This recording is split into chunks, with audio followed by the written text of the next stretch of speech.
السلام علیکم خواتین و حضرات، لائف الرحمن ایک نئے ایپیسوڈ کے ساتھ آپ کی خدمت میں حاضر ہے۔ وہ مسلسل جھولا جھولتی، موبائل پہ میسج ٹائپ کر رہی تھی، ارد گرد سے بے خبر وہ مسکرائے جا رہی تھی، لیکن جھولا جھولنا نہ روکا۔ وہ پارک میں تھی، لیکن جہاں وہ موجود تھی وہاں اکا دکا لوگ ہی تھے۔ اب کہا ہو ابھی جاؤ میسج ٹائپ کر کے وہ ویٹ نہیں کر رہی تھی، بلکہ فیس بک سرفنگ شروع کر دی۔ کیا ہو گئے ایمن، میں 1 گھنٹے سے پارک میں تمہارا انتظار کر رہا ہوں، تم کہاں ہو؟ میسج بھی پر وہ چونکی اور پڑھنے لگی، ادھر ادھر نظر دوڑائی، لیکن کامران کہیں نظر نہ آیا۔ کامی کیوں تنگ کر رہے ہو؟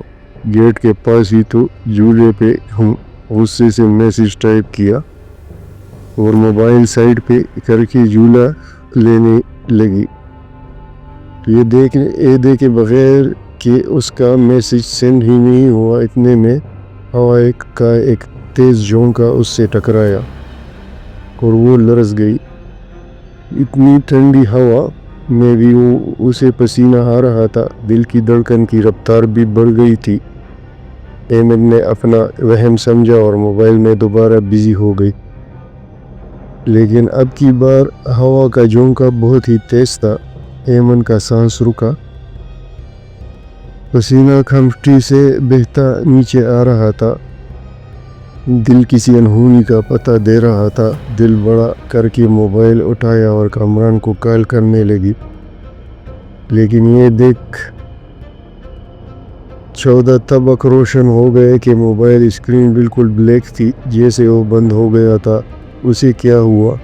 موبائل کو ہاتھ پہ 2-3 دفعہ مارا، لیکن موبائل نہیں چلا۔ کہ تبھی کسی کے غرانے کی آواز آئی، چلتے ہاتھ ساکت ہوئے۔ یہ کیا تھا؟ دل میں سوچا، لیکن اس بار آواز بالکل کان کے پاس سے آئی تو اس کے رونگٹے کھڑے ہو گئے۔ اس کی ہمت نہیں ہو رہی تھی پلٹ کے دیکھنے کی۔ ایک لمحے میں اسے اپنے کندھے کے پاس چبھن محسوس ہوئی اور درد اور تکلیف بڑھتی گئی۔ ذرا سی گردن موڑ کے دیکھا تو دل کی دھڑکن کانوں میں سنائی دی۔ کندھا اس کا 2 حصوں میں کٹا ہوا تھا اور ایک سائیڈ سے ڈھلک رہا تھا۔ تکلیف سے زیادہ اسے اس منظر نے بہلا دیا۔ اس نے جھولے سے اٹھنا چاہا، لیکن وہ نہ اٹھ پائی، جیسے ڈھیروں وزن آ گیا ہو اس پہ۔ یا اللہ مدد کر! وہ دل میں اللہ سے مخاطب تھی۔ ایک دم اندھیرا چھا گیا۔ اس نے درود شریف پڑھنا چاہا، لیکن لب پہ وسط ہو گئے، آنکھوں سے ڈھیروں آنسو بہنے لگے۔ شور مچانا چاہا، لیکن زبان نے ساتھ نہ دیا۔ ایک دم اسے پیچھے سے کسی چیز نے اپنی طرف کھینچ لیا، اور یہ سب صرف 1 منٹ میں ہوا تھا، اور پھر سب کچھ معمول پر آ گیا، جیسے کچھ ہوا ہی نہیں۔ اب وہاں جھولا نہیں تھا، البتہ خون کی چھینٹیں تھی، جیسے بھی ابھی کوئی ذبح ہوا ہو۔ کامران مسلسل کالز کر رہا تھا، لیکن اب ایمن کا نمبر بھی بند آ رہا تھا۔ وہ پریشان ہو گیا تھا، اسے آئے 3 گھنٹے ہو گئے تھے، اب شام ہونے والی تھی اور ایمن کا کچھ پتہ نہ تھا۔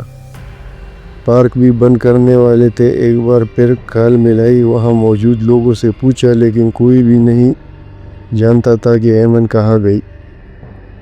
اتنی بھی کیا لاپرواہی، بھلا بندہ بات تو کر لے۔ کال ملا تو وہ غصے میں تھا۔ وہ وہی گھر جا کے کال کرنا، ابھی نکلو یہاں سے، مجھے گیٹ کو تالا لگانا ہے۔ وہاں کا گیٹ کیپر آیا جلد بازی اور بے زاری سے بولا، میں بھی کوئی شوق سے نہیں کھڑا، میری دوست آئی، وہ نہیں مل رہی، کیسے جا سکتا ہوں میں؟ وہ سائیسی پہ اتار دیا، بھائی میرے جو کرنا ہے باہر جا کے کرو، یہ جگہ مغرب کے بعد بند کرنے کا حکم ہے، مہربانی کرو اور جاؤ یہاں سے۔ وہ شخص ہاتھ جوڑنے لگا، عجیب انسان ہو، مجھے میری دوست کو ڈھونڈنے میں مدد کرنے کی بجائے تم الٹا بس صاحب اب نکلو یہاں سے ورنہ تم رہو گے یہی. میں چلا. وہ شخص شکل سے جتنا عجیب تھا باتوں میں اس سے بھی زیادہ عجیب لگا. مجبوراً کامران کو باہر آنا پڑا. اس شخص نے شکر کا کلمہ پڑھا اور گیٹ کی طرف بڑھا، لیکن قدم رکے سامنے ہی نظر خون پر پڑی تو وہ ڈر گیا. کندھے پہ رکھے کپڑے سے پسینہ صاف کی اور باہر نکل گیا.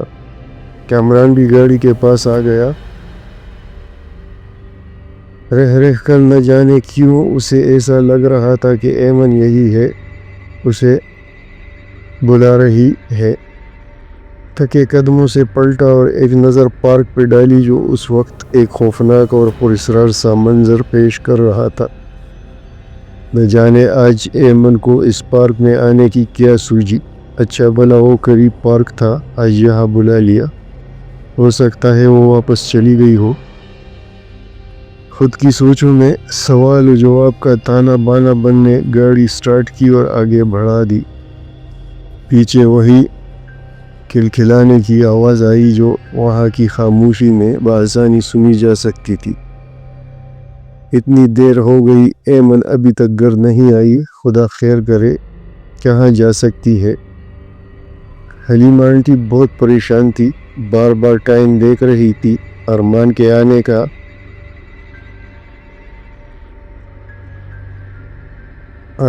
آنے کا بھی وقت ہو گیا تھا اور آتے ہی سب سے پہلے اسے بہن سے ملنا ہوتا تھا.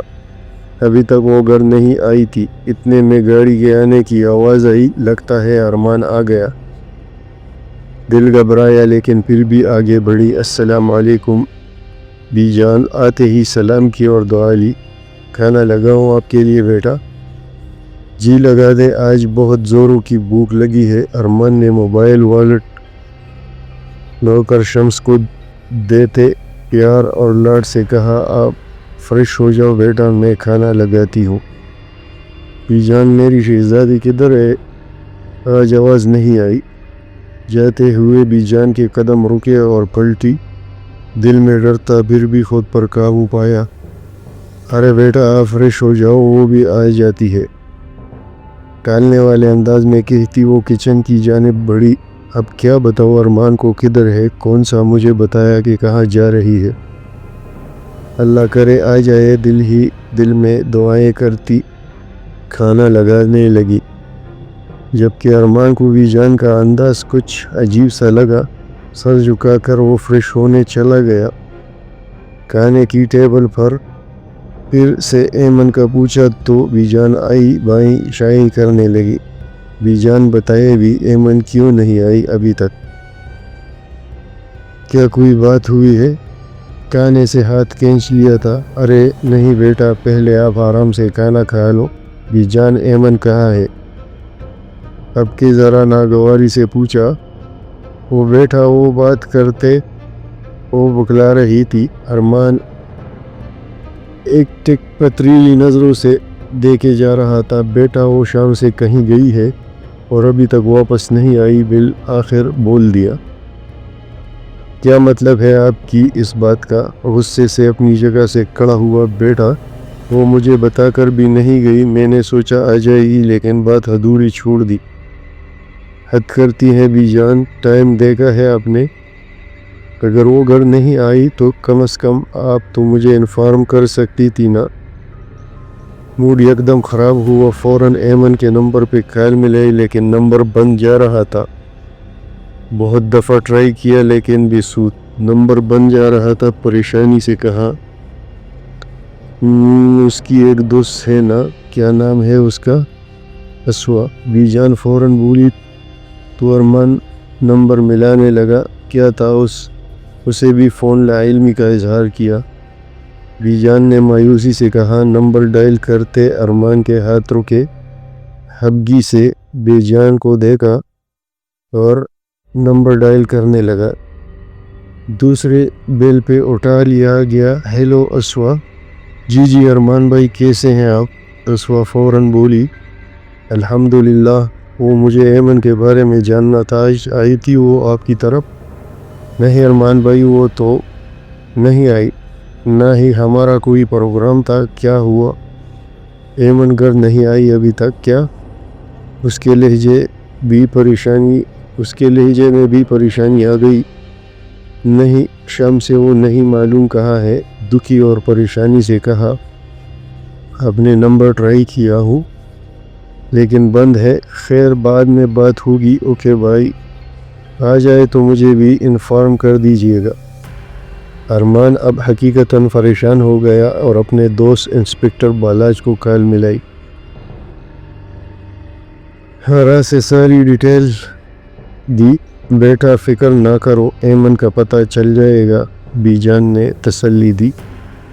کیسے فکر نہ کروں بی جان، بہن ہے وہ میری، گھر سے غائب ہے. اور اب غصہ ضبط کیا. آپ نے کیوں نہ اس کا خیال رکھا؟ آپ کو پتہ ہے بابا اور ماما نے اس کی ذمہ داری مجھ پہ سونپی تھی جب وہ اس دنیا سے رخصت ہوئے تھے. مگر خدا نخواستہ کچھ ہو گیا تو میں ماما بابا کو کیا جواب دوں گا؟ سخت اضطراب کی کیفیت میں تھا اور یہ بھی نہیں جانتا تھا جس کے لیے وہ پریشان ہے وہ زندہ بھی ہے یا نہیں. یہ تھا اس کا پہلا ایپیسوڈ. انشاءاللہ کل یا پرسوں اس کا دوسرا ایپیسوڈ آئے گا. تب تک کے لیے اللہ حافظ.